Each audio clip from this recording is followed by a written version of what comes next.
There are several costs to using the hub and spoke model on complex challenges. Number one, the hub and spoke model immerses the consulting team or your internal task force in a very rich but very temporary learning environment, when instead what's really needed is shared learning and shared understanding across the organization. Number two, the onus is exclusively on the hub, on the internal task force or the consulting team to somehow create rather than inform the solution. And when it's left to the consulting team to create the solution, it's usually a very clinical solution that struggles to get executed, struggles to gain traction in the organization.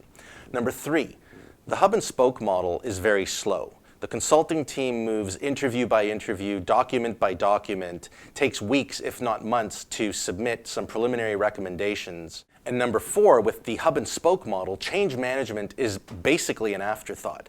Individuals who've been interviewed through the hub and spoke model have not been changed in any way by having been interviewed. What happens with the hub and spoke model is once the solution is delivered, organizations then face a second phase, which they call change management or persuasion campaigns, which also suffer from starts and stops and tend to face difficulty in gaining traction in the organization.